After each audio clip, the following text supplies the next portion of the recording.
बच्चों, विकेंद्रीकरण के लाभ यानी एडवांटेजेस ऑफ डिसेंट्रलाइजेशन को जानने के बाद आइए अब हम इसके कुछ डिसएडवांटेजेस देखते हैं, वो क्या क्या हो सकते हैं। विकेंद्रीकरण के डिसएडवांटेजेस कुछ इस प्रकार हैं। पहला डिसएडवांटेज यह है कि विशिष्ट सेवाओं में लागू नहीं किया जा सकता विकेंद्रीकरण। कैसे? जहाँ अकाउंट्स का काम होता है, जहाँ स्टैटिस्टिक्स का काम होता है, वहाँ पर डिसेंट्रलाइजेशन नहीं हो सकता। दूसरा दोष यह है कि उचित समन्वय के अभाव में निर्णयों व्यवहारों में भिन्नता रहती है, जो कि उपक्रम के विकास में बाधक होती है। तीसरा दोष इस तरह की है कि पूर्ण विकेंद्रीकरण होना कभी संभव नहीं हो सकता। चौथा, कभी कभी विकेंद्रीकरण के कारण उपक्रम की नीतियों में भिन्नता आ जाती है, जो उपक्रम के भविष्य के लिए हानिकारक हो सकती है। पांचवा जो है, ये व्ययों में वृद्धि करता है। विकेंद्रीकरण के कारण जैसे ही टास्क बढ़ जाते हैं, अधिकार बढ़ जाते हैं, उस तरह से एक्सपेंसेस भी बढ़ जाते हैं, तो यह व्ययों में वृद्धि भी करता है। फिर कहता है कि विकेंद्रीकरण के परिणाम स्वरूप उच्च स्तरीय प्रबंधकों की स्थिति तथा सत्ता में कमी आ जाती है और जिसके कारण वे इसका विरोध करते हैं। सातवां है, संकटकालीन स्थितियों का उचित रूप में सामना करना कठिन हो जाता है। आठवां है, परिवर्तित परिस्थितियों में समायोजन करना कठिन हो जाता है। नौवां है, प्रबंध में एक रूपता का अभाव हो जाता है। और 10वां है, जो सबसे इम्पोर्टेंट है, कि यहाँ पे क्या साम्राज्य जो है निर्माण की भावना बन जाती है। जैसे मैंने एक आपको डायलॉग भी सुनाया था कि मैं यहाँ का सिंघम हूँ, ये आपने एक मूवी में सुना होगा। इस तरह के की भावना आ जाती है और वहाँ पर अपना अधिकार या अपना साम्राज्य और वहाँ उस साम्राज्य को में खुद को अपना किंग समझने लग जाते, उस साम्राज्य में खुद को किंग समझने लग जाते हैं। तो बच्चों, इस तरीके से हम डिसेंट्रलाइजेशन के दोषों को जानते हैं। इसके बाद एक स्टेटमेंट आता है कि क्या प्रत्येक संगठन केंद्रित व विकेंद्रित हो सकता है या होता है। देखिए, प्रत्येक संगठन जो है केंद्रित भी होता है, विकेंद्रित भी होता है। केवल केंद्रित होना भी नामुमकिन है और पूरी तरीके से विकेंद्रित होना भी नामुमकिन है। अगर पूरी तरीके से केंद्रित होगा तो उस स्थिति में होगा ये कि सारे अधिकार, सारे दायित्व, सारे जो पावर्स होंगे वो केवल टॉप लेवल मैनेजर्स के पास होंगे।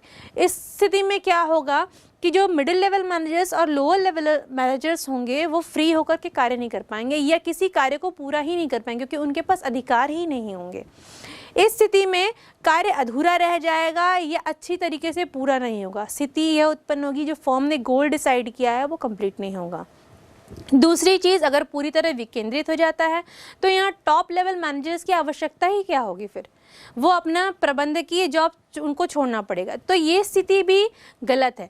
तो इससे हम यह कह सकते हैं या ये निर्णय निकाल सकते हैं या हम इससे ये निष्कर्ष निकाल सकते हैं कि प्रत्येक संगठन जो है केंद्रित होने के साथ साथ विकेंद्रित होना। अब इसके बाद केंद्रीकरण विकेंद्रीकरण को जानने के बाद हम अधिकार अंतरण और विकेंद्रीकरण में अंतर को जानेंगे, साथ ही साथ केंद्रीकरण और विकेंद्रीकरण में अंतर को जानेंगे। आइए अब हम इन अंतरों को जानते हैं। अधिकार अंतरण तथा विकेंद्रीकरण में अंतर, difference between delegation and decentralisation. पहला अंतर का आधार अर्थ फिर से लेंगे, मीनिंग। तो अधिकार अंतरण का अर्थ क्या है? इसका अभिप्राय एक प्रबंधक तथा उसके अधीनस्थों के बीच अधिकारों, दायित्वों या कार्यों को बांटने की प्रक्रिया से है। और विकेंद्रीकरण का अर्थ क्या है? इसका अभिप्राय प्रत्येक स्तर पर अधिकारों के समान वितरण से है। अंतर का दूसरा आधार है कार्य की स्वतंत्रता यानी फ्रीडम ऑफ एक्शन लेते हैं। तो अधिकार अंतरण यानी डेलीगेशन में अधीनस्थों को कम स्वतंत्रता दी जाती है क्योंकि नियंत्रण अधिकारी के हाथ में होता है, और विकेंद्रीकरण में अधीनस्थों को निर्णय लेने के लिए अधिक स्वतंत्रता दी जाती है। तीसरा अंतर का आधार क्षेत्र यानी स्कोप लेते हैं। तो अधिकार अंतरण में इसका क्षेत्र सीमित होता है क्योंकि यह अधिकारों के सीमित वितरण को प्रदर्शित करता है, और विकेंद्रीकरण में इसका क्षेत्र व्यापक है क्योंकि यह अधिकारों के व्यापक वितरण को प्रदर्शित करता है। चौथा अंतर का आधार निर्भरता यानी डिपेंडेंस लेते हैं। तो अधिकार अंतरण के लिए विकेंद्रीकरण किया जाना आवश्यक नहीं है, लेकिन विकेंद्रीकरण के लिए अधिकार अंतरण किया जाना आवश्यक है। पांचवा अंतर का आधार उद्देश्य यानी पर्पस लेते हैं तो अधिकार अंतरण का उद्देश्य अधिकारी के कार्यभार को कम करना है और विकेंद्रीकरण का उद्देश्य अधीनस्थों के योगदान में वृद्धि करना और उन्हें अधिक स्वायत्तता देना है।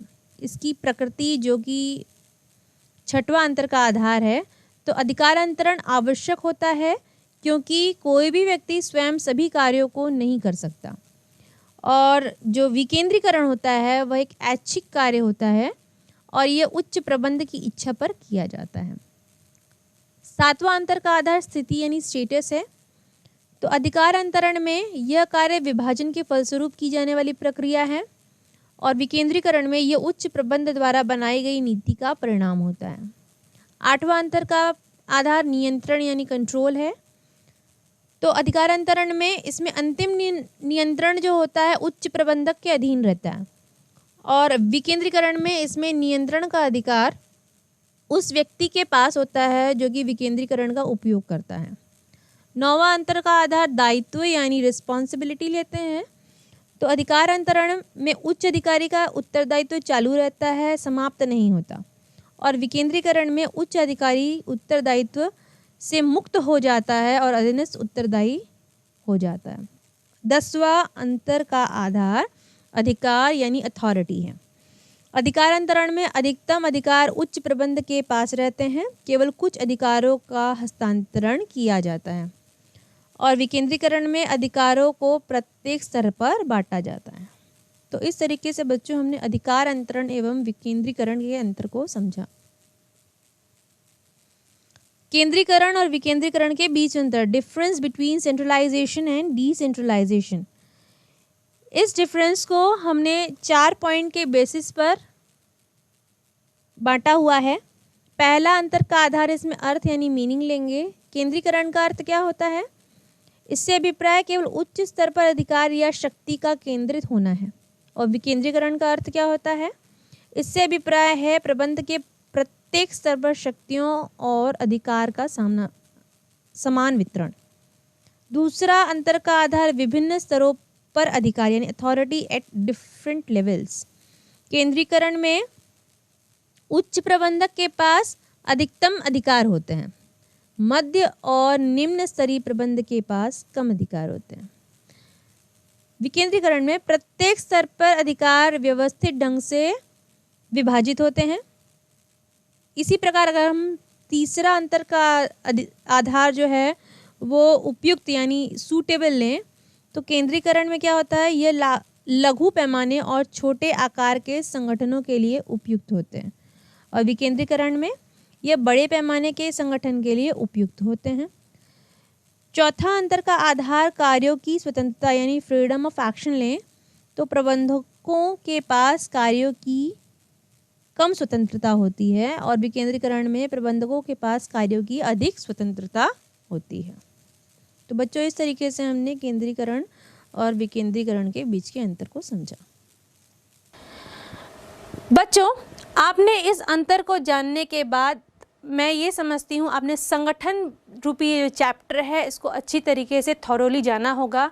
इनकी सभी कॉन्सेप्ट, सारी डेफिनेशन, सारी विशेषताएं, इनके डिफरेंट टाइप्स ऑर्गेनाइजेशन के, उनको अच्छी तरीके से तैयार किया होगा। तो इस तरीके से हमने संगठन रूपी जो चैप्टर है वो कंप्लीट किया है। आगे इसके आगे हम देखेंगे स्टाफिंग क्या होता है।